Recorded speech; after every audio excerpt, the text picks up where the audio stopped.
بيه بفضل الله يعني بكل تواضع احنا نخوف ما بنخافش.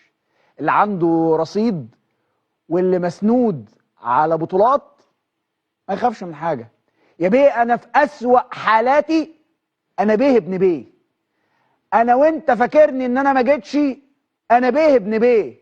وانا حاطط رجل على رجل وانت مش متخيلني ان انا موجود في البطوله. انا بيه ابن بيه يا بيه.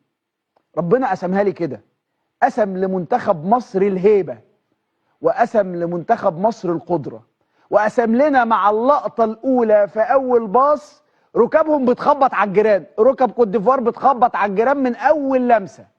اقسم بالله وانا بتفرج على الماتش خلاص بتاعتنا.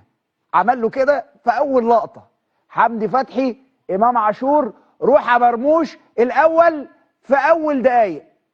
سيناريو ولا في الاحلام تخاف منه شويه، تقلق شويه، تقول لا اصل هيضغط. رجالتنا رجاله، رجالتنا جدعان. مباراه ادارها الكابتن حسام حسن على افضل ما يكون، وسيناريو مفيش ولا احسن ولا اجمل ولا اعظم من كده.